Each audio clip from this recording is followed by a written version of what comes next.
Bem-vindos ao Entre Linhas. No programa de hoje vamos debater o documentário Angico, 80 anos, realizado pelo pesquisador e documentarista Aderbal Nogueira, profundo conhecedor do cangaço. Também em nossa companhia, o auxílio luxuoso de outro grande conhecedor da história do cangaço, o historiador Beto Souza. Aderbal, como você definiria o cangaço? A importância do cangaço para... Porque hoje, 80 anos, nós estamos falando de cangaço. Bem, Galdino, eu acho o seguinte, a importância do cangaço, vou falar da importância do cangaço hoje, certo? A importância do cangaço hoje que eu vejo é no sentido da cultura, né, das artes, né, do turismo, enfim, eu costumo dizer que o cangaço, que tantas mortes, tantas desuniões, tantas brigas trouxe na época, hoje em dia é sinônimo de união, né? Prova essa são os vários eventos que existem de cangaço em todo o Brasil, principalmente no Nordeste, todos os anos, né? Hoje em dia a gente se confraterniza para estudar essa história. Mas na época do cangaço, eu vou dizer as palavras que o Durval Rosa me disse. Foi o maior flagelo do sertão. E na verdade foi, né? Se a gente for pegar ao pé da letra mesmo, for buscar lá atrás, o cangaço só trouxe muito, como se diz aquela velha frase da Segunda Guerra Mundial, né? O cangaço foi uma história de sangue, suor e lágrimas. Eu vou estender a mesma pergunta para o Beto. Como o professor Aderbal falou, né? O cangaço hoje ele se mistura com a cultura nordestina. Hoje ele faz parte, ele está enraizado dentro da cultura, os próprios cangaceiros. A gente vê várias manifestações culturais relacionadas ao cangaço, né? Quadrilhas juninas e outros grupos culturais que falam, que representam o cangaço. Mas na época foi, com certeza, uma das maiores tragédias do sertão. Eu queria também saber por que tudo que se refere ao cangaço é tão polêmico. Você falou dos grupos de estudo, que até hoje se estuda. Por que tudo é tão polêmico, tudo é tão controverso quando se fala em cangaço até hoje? O cangaço envolve violência, política, coronelismo, religiosidade, misticismo, amor, sofrimento, enfim, o cangaço engloba, tem um leque variado de coisas que fazem as pessoas sentirem interesse por isso, né? Eu acredito que em todos os fenômenos históricos que o Brasil passou, nenhum envolve tantas coisas disso por isso como o cangaço, né? Então, se você apresentar, digamos, o cangaço hoje, digamos, para um jovem que é acostumado a assistir filmes americanos até de violência e tal, ele vai encontrar isso no cangaço. Se você dá aquele certo ar de Robin Hood, muita gente vai achar que o cangaço, que Lampião foi um tipo de Robin Hood, né? As pessoas que estudam a religiosidade, o misticismo, também vai encontrar isso no cangaço. Então é por isso que o cangaço hoje em dia é tão visto, aliás, nunca deixou de ser tão visto.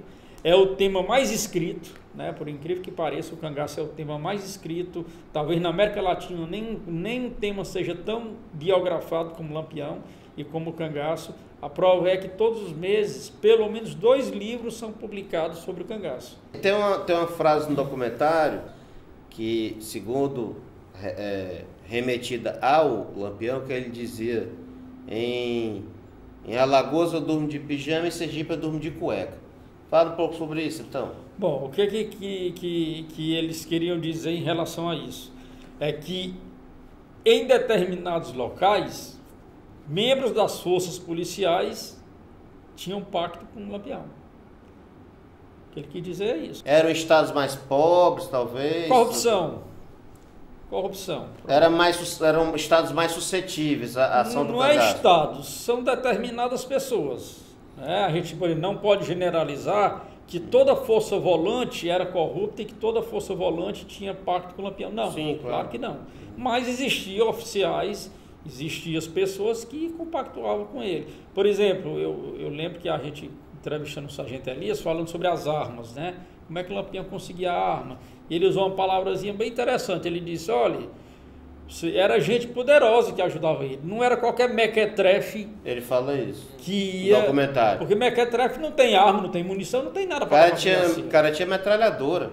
Exato, Lampião nunca teve metralhadora, né? Mas, digamos, o fornecimento principalmente de munição, né? Quem dava era gente que tinha condições. Eu digo, né? mas naquele contexto ali, que interessava aqueles atores, vamos dizer assim, protagonistas dessa história triste, tinha um interesse econômico por trás. E havia tráfico de armas, né? Como hoje em dia, né? Como hoje em dia. Se fala muito da questão do Virgulino artesão. Sim, quando ele era vaqueiro, assim como todos os grandes vaqueiros do sertão, ele que costurava sela, ele que fazia os bornais deles, ele que fazia a roupa de couro, isso era normal, era comum, não é? Cartucheira. E também, isso não foi exclusividade de Virgulino, não. Entendeu? Hoje em dia ainda, se você for em determinados locais, o vaqueiro ainda vai estar fazendo a mesma cultura, coisa que o né? Lampião fazia. Alguém tinha que fazer, né? Exatamente. Aí, hoje em dia, algumas pessoas tentam levar isso para o lado feminino. Não é verdade. Né? Hoje em dia você pega, for numa vaquejada aí, vaquejada autêntica, você vai ver que o vaqueiro lá, ele está costurando as coisas dele também. E não tem nada de feminino nisso. Eu acho... Era uma necessidade. Eu não vou nem entrar nessa questão porque eu acho tão Exatamente. absurda. Porque você, para lidar com couro, inclusive, o couro é um negócio duro. Exato. Não é fácil, não. Beto, como é que a história do cangaço é tratada nas escolas? Ainda se tem essa questão do Lampião e da Maria Bonita como grandes ícones, né, da luta do sertanejo. Eu percebo muito isso na questão dos próprios livros didáticos, quando vai tratar do cangaço, essa figura de exaltação do Lampião como um grande lutador do sertão, aquele que lutou pelo sertanejo e tal. E a gente que pesquisa sabe que não era bem assim, né? Então eu acredito que ainda falta um pouco... mudar um pouco essa história do Lampião, o herói. Eu acredito que isso tem que ser um pouco mudado. Voltando ao documentário, Angico 80 anos. Quando começa esse ocaso, Aderbal? Quando chega, o cronômetro começa a contar? O que valeu naquela época é o que vale para hoje muita coisa. Tudo depende de quê?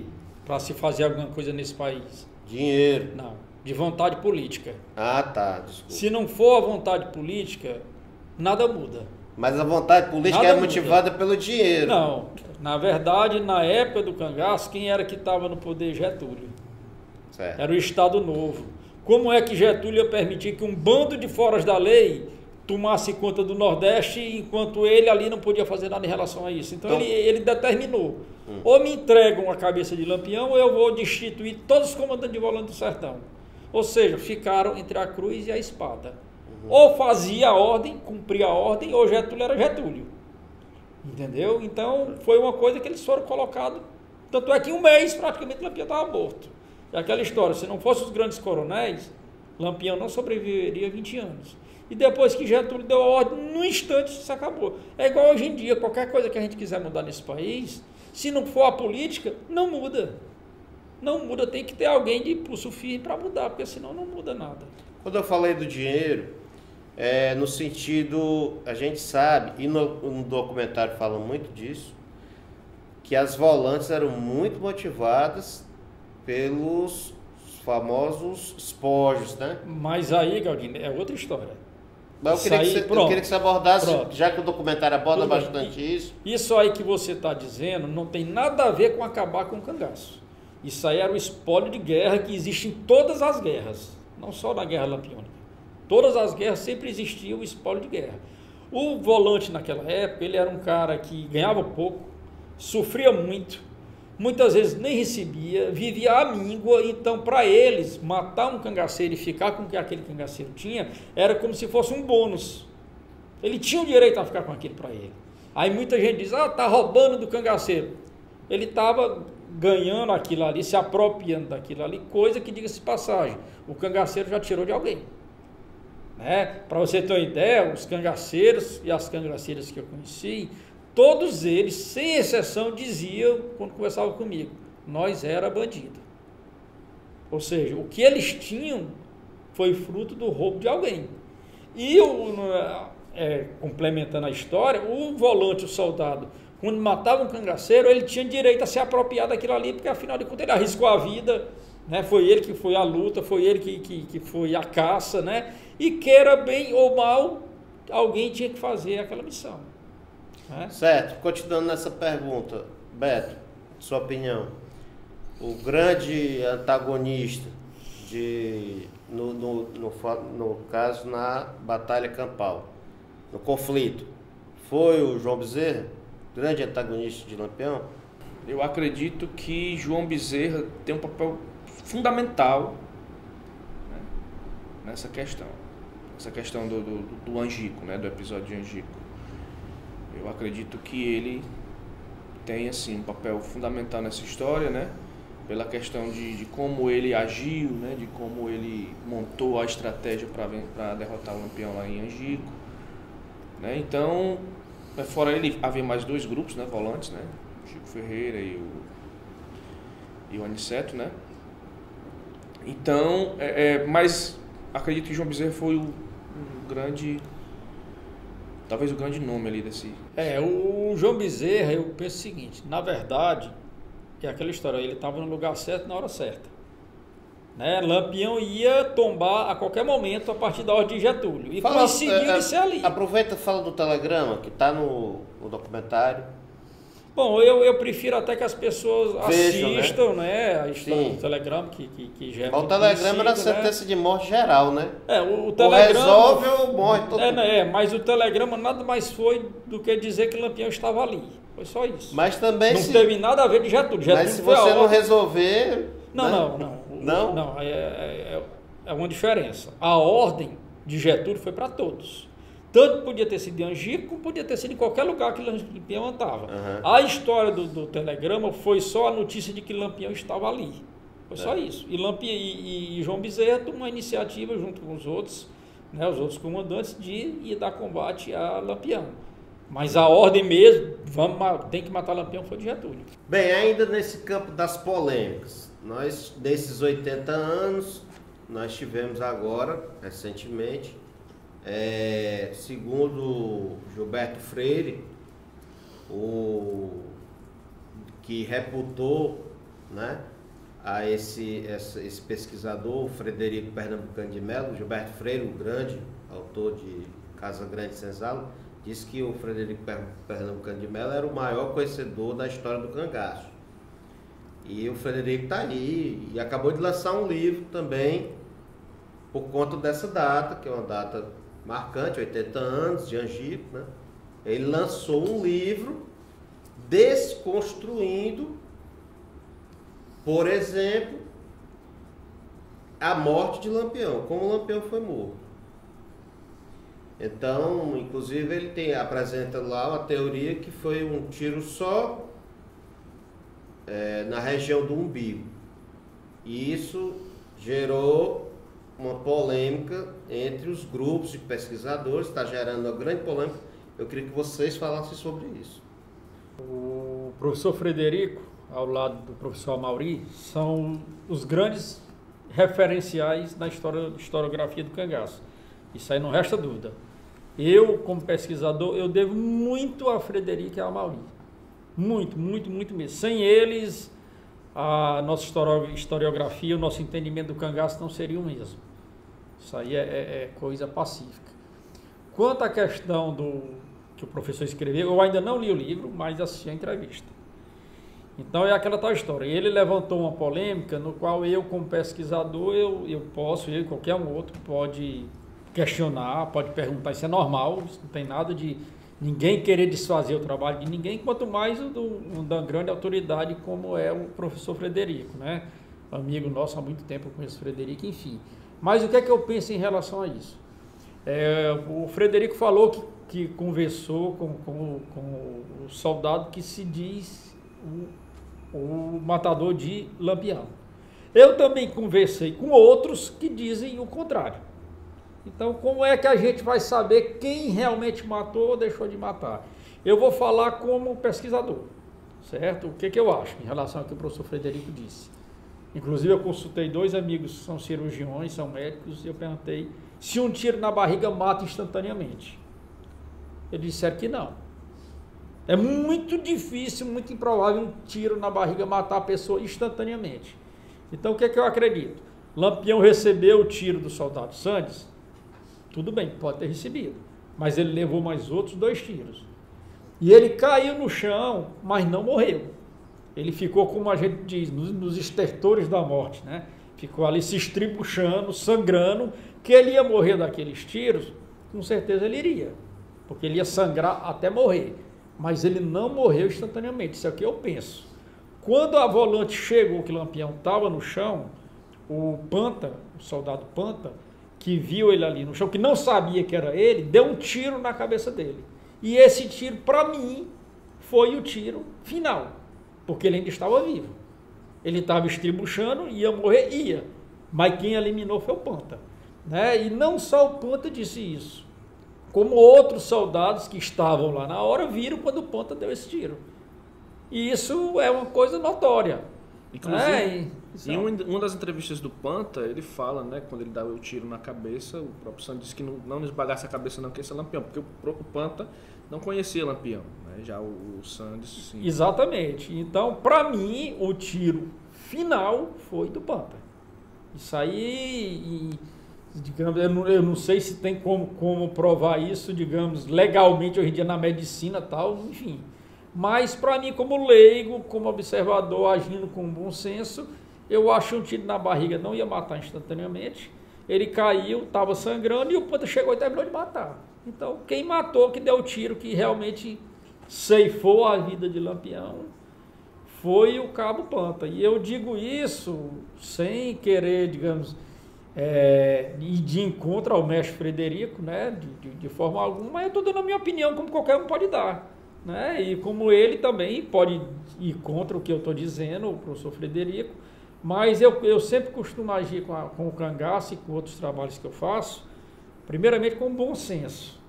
Né? Logo que eu vi a entrevista, na mesma hora eu pensei comigo mesmo, um tiro na barriga não mata.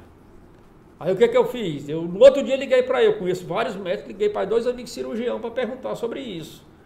E pelo menos 2 que eu falei, eles me disseram isso. Não, a pessoa vai sangrar até morrer. Pegar no órgão vital, numa veia e tal, mas não mata instantaneamente. E se você me permite, tem o relato do Panta que o encontrou ainda. Exato, não só do não Panta, morto, vivo ainda. Exato, como de outros que estavam lá e viram o Lampião estribuchando e quando ele chegou e deu um tiro na cabeça, né? Certo. Então eu fico com a minha opinião, né? O Frederico e outros colegas ficam com a do Frederico, mas eu vou pela lógica, né? Eu vou pela lógica e cada um que tire as suas conclusões, né? Cada um tem o direito de achar o que quiser, mas eu continuo dizendo, eu vou pela lógica e pelo bom senso. E assim, essa questão de quem matou o Lampião, quem deu o tiro que matou, né? É uma polêmica também que já vem de muito tempo, né? Foi fulano, não, foi outro ali, foi não sei quem, né? Então essa questão, ela é muito, né? E que não vai mudar em nada a história. Não importa que ali o cangaço praticamente... No meio de um tiroteio daquele... Agora é o seguinte, ó, muitas pessoas dizem, muitos colegas dizer, é impossível saber quem atirou. É impossível pra gente. Para o cara que atirou de ponto, ele sabe que atirou e derrubou. Né? Agora, digamos que nós 4 aqui, digamos que nós dissemos que atiramos num determinado cangaceiro e ele morreu. Tá os 4 dizendo aqui que fez isso. As outras pessoas não vão saber quem está dizendo a verdade, mas quem atirou de ponto e derrubou sabe. Então, cabe a você usar da lógica, usar do bom senso, analisar o que cada um está dizendo para você chegar com a sua conclusão. Esse está falando a verdade. São muitas pessoas, muitos relatos, né? No documentário mesmo tem uma profusão de relatos sobre uma mesma situação, né? Só que no documentário a gente procurou colocar de uma forma onde a gente alinhavou, a gente costurou isso, onde um está complementando o que o outro está dizendo. Tá, eu queria só para finalizar, tem uns relatos muito engraçados. Que os caras bebiam pra caramba, né? Pra ir foram totalmente embriagados. Eu fico imaginando uma guerra, o cara bêbado, tentando mirar, atirar. Era medo, era, Darmão? Não, Wagner, é o seguinte. A cachaça era uma realidade do sertanejo e pra muita gente do jeito que ainda é hoje.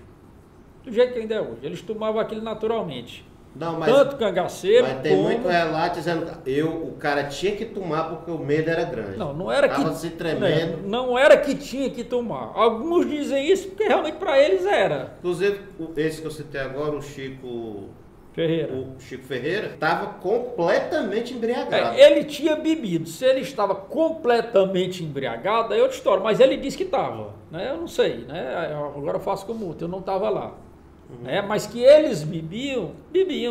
Tanto cangaceiro com volante. O 25 também disse. Era mais fácil faltar água no cantinho do que cachaça. Né? Era uma coisa do dia a dia como ainda hoje é.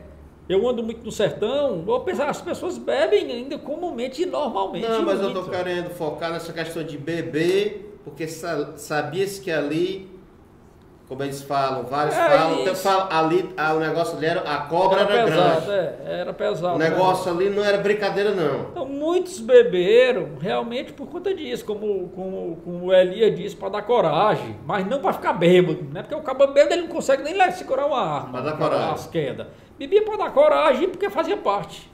Né? Isso é uma coisa que certo. Normal, digamos assim, normal. Né? Bom, uma das grandes perguntas, né, do episódio de Angicos é por que eles estavam em Angico. Existe aquela questão daquela hipótese de que eles estavam planejando, Lampião estava planejando ir para Minas Gerais. Né? Essa questão, professor Derbaldo, de Minas Gerais, essa reunião para ir para Minas. Eu acredito que o encontro lá realmente foi para isso. Né? Quem está dizendo, agora repito, quem está dizendo não sou eu. Quem me disse isso foi quem estava lá. Eu ouvi isso da Sila, ouvi isso do Candeeiro e ouvi isso do 25. Né? O que acontece? Como o Candeeiro me falou, que a perseguição estava muito grande. E da mesma forma que Lampião cruzou o São Francisco para fugir das perseguições que antes estavam muito acirradas para ele, por lá de cá do Rio, ele ia para Minas porque era um terreno novo, ele ia abrir novo espaço e eu acredito nisso. Aquela história de dizer que ele se reuniu lá para dar combate, dar uma surra, né, digamos assim, em Zé Rufino, eu particularmente não acredito que ele precisaria fazer um encontro de cúpula para fazer isso. Eu acredito que ele não precisava fazer um encontro desse, chamar todo mundo para ir dar um corretivo em Zé Rufino. Acho que não. Ele podia mandar uma ordem, vamos matar Zé Rufino, vamos pegar Zé Rufino aí no emboscado e vamos matar Zé Rufino.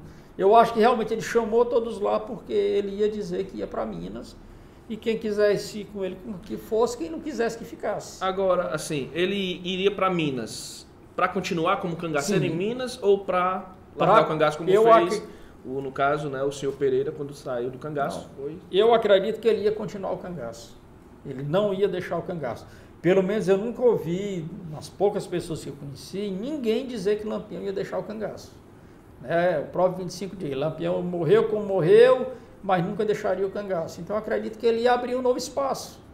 Ele sabia que Minas era um estado rico, era um estado grande, as pessoas lá não conheciam tanto e a própria polícia de lá não ia ter a mesma garra que a polícia do lado de cá tinha. Então, para mim, como pesquisador, ele ia para Minas para dar continuidade à sua carreira de cangaceiro. O 25 fala que ele dizia, eu nunca vou largar o cangaço. Isso não é o orgulho prevalecendo sobre a inteligência? Não, eu acredito que não, Joaquim. Lampião tinha características dele. Ele tinha um olho cego e mancava de um pé. E a figura dele era conhecida em todo o Brasil. Outra, você pode ter certeza que pelo menos duas coisas eu não vou autenticar porque eu não tenho como fazer isso. Mas eu digo como sendo quase uma certeza. Os nazarenos e Zé Rufino não iam deixar Lampião em paz nem no inferno. Era uma questão de honra. Era uma questão de palavra. Os nazarenos iam perseguir Lampião até onde ele fosse. Entendeu? Eles não iam deixar Lampião em paz. Ele iria conseguir se esconder por algum tempo? Sim, talvez conseguisse. Mas você sabe que notícia anda.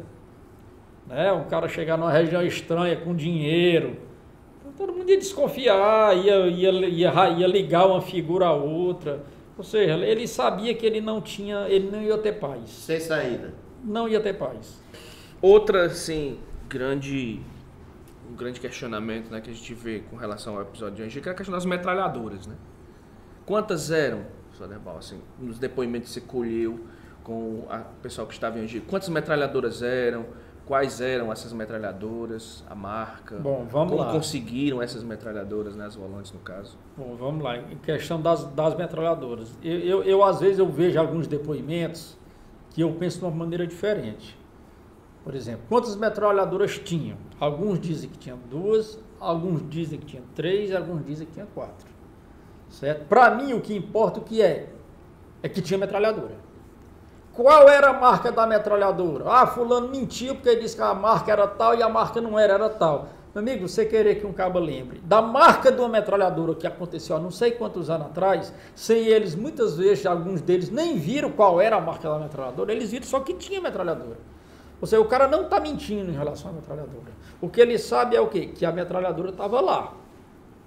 Agora a marca, é igual você me perguntou hoje, em 1983 você foi lá em Jericoacoara, qual foi o carro que você foi em Jericoacoara? Se eu disser que foi um exemplo, rapaz, eu fui num Corcel. Aí o cara vai dizer, mentira que tem uma foto lá que era numa Belinda. Me diga lá, qual a diferença que vai fazer eu ter ido no Corcel numa Belinda? O que importa é que eu fui num carro para lá. Então, o que importa é que a metralhadora estava lá. A marca da metralhadora, isso é indiferente. O que é que isso vai mudar do ponto de vista histórico?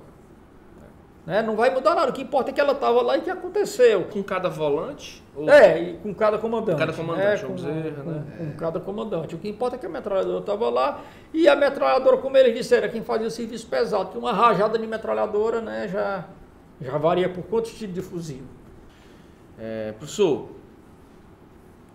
o número de mortos no combate de Angico, quantos cangaceiros, quantos soldados da volante, e emendando essa pergunta, como foi que os cangaceiros que conseguiram sair do Angico, né, que é um lugar muito fechado, meio que não tem por onde fugir, como foi que eles conseguiram escapar ali os sobreviventes, né, conseguiram escapar ali do fato? Bem, o número de mortos é aquele que a história conta, né? Muitas pessoas dizem, era para ter morrido muito mais gente. Poderia ter morrido muito mais gente? Poderia. Se a força tivesse completado o cerco, teria morrido mais gente. Mas também teria escapado, porque o cerco não foi perfeito, né? O cerco não foi perfeito e era madrugada, o sol ainda estava nascendo, tinha aquela, eu acredito que tinha aquela neblina da manhã por conta da época, né? Que tinha sido uma manhã chuvosa, não como dizem, que relâmpagos e trovões, mas caía um serenozinho. Então, no sertão, em hora dessa, geralmente, quem conhece bem o sertão, vê que tem aquela névoa. E misturou com a pólvora, a fumaça foi muito grande, não dava para ver direito. Então, não foi tão difícil se fugir como todo mundo acha. Não foi, até porque eram pessoas acostumadas com aquilo. Os cabas entravam ali no meio daquelas pedras, no meio da caatinga, como um animal selvagem corria ali no meio daquilo ali. Então, por isso que fugiu muita gente.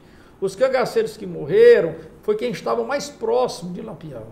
Foi quem estava mais ali, que foi no fogo, ficou mais acirrado. Outra, eles não dormiam tudo agrupado, não dormiam ali aquele bando de homens, não dormiam num espaçozinho assim, todo mundo junto com um acampamento de escoteiro, não.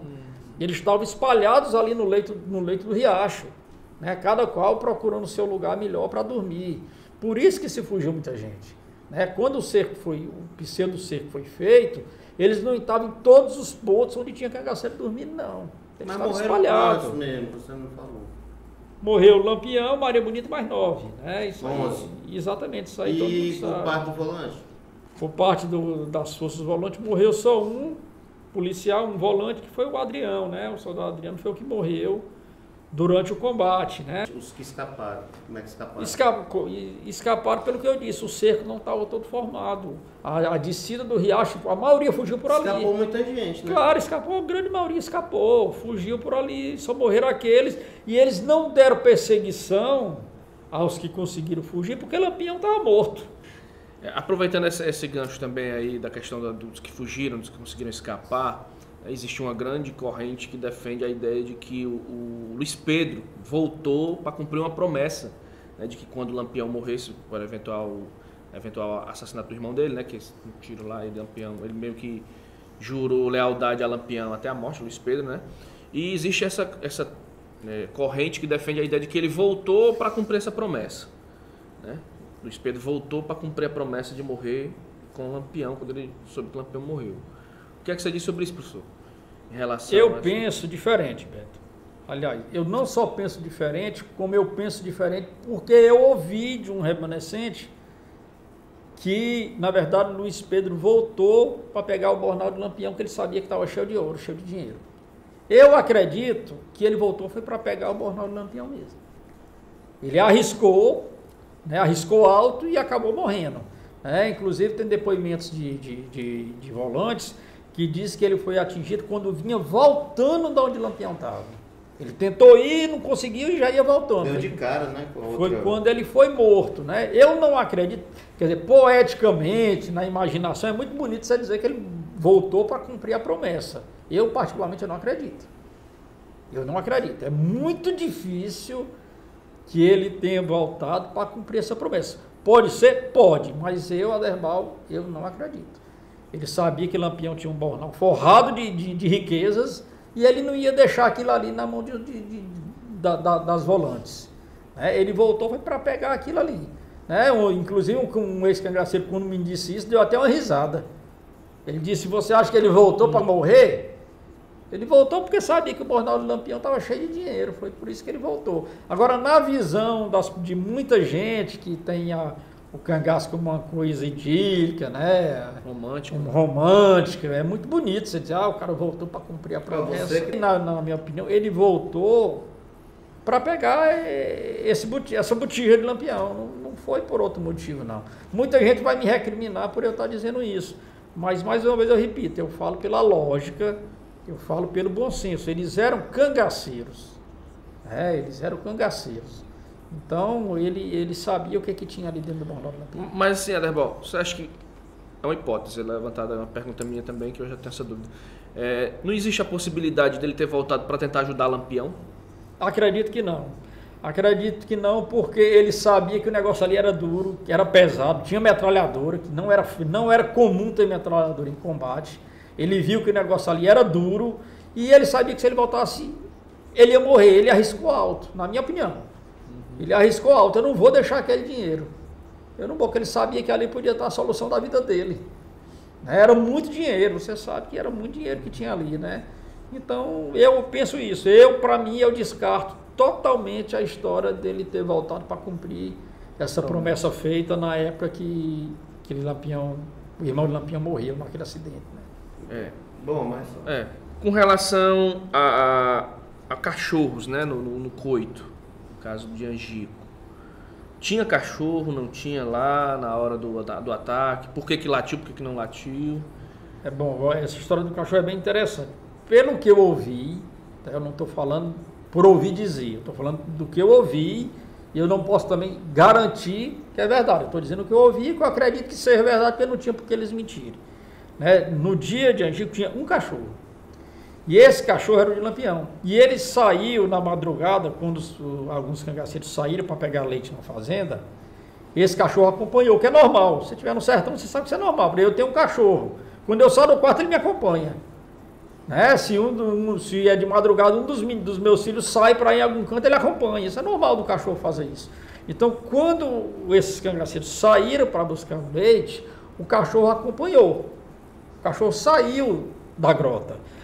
Quando se ouviu o tiroteio, o cachorro instintivamente voltou.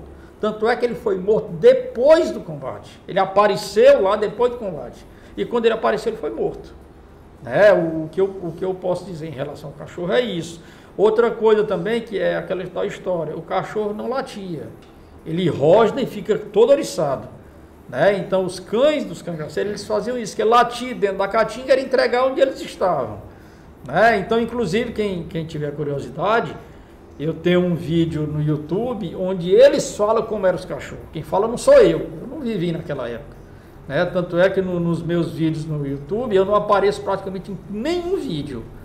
Por quê? Porque quem aparece é quem viveu, quem estava lá, enfim, não era o meu intuito naquela época de eu aparecer em canto nenhum, porque é eles que tinham que falar. Eu não apareço em canto nenhum. Então, quem está dizendo como é que os cachorros agiam nesse vídeo é o Candeeiro 25. Eu tenho a Adília também falando, tenho o Sila também falando, mas eu não usei o depoimento delas. Eu usei do Candeeiro de 25, que é justamente onde eles falam como é que os cachorros faziam, E até o 25 diz uma coisa que é certa, que eu creio que é um de fila, que é mais ou menos assim. Quando chegava alguém na minha casa, que o cão percebia que aquela pessoa era gente nossa, o cão não fazia nada. Mas quando o cão percebia que era gente estranha, na mesma hora ele oriçava, ele rosnava. Ele não late, ele rosna. né? Eu não sei como é que o cão percebe isso, mas é uma coisa do sentido do cachorro que eu acho uma coisa fantástica, né? Quem cria cachorro sabe que eu estou dizendo uma verdade, né? Sabe que eu estou dizendo a verdade. Vai variar de raça para raça, mas os cães do cangaceiro, eles agiam mais ou menos assim. Outra grande dúvida e polêmica que se levanta em relação ao episódio de Angico, Aderbal, é sobre a suposta visão que Sila teve da luz, que supostamente já seria a volante, fechando o cerco, né, e toda essa questão, né, quando ela disse que viu uma luz e perguntou a Maria, né, Beto, essa história da luz aí é uma coisa que eu vou bater a vida toda, porque eu não consigo conceber a falta de bom senso de muita gente, né? Eu não consigo conceber isso daí. Vamos pela lógica, gente, por favor.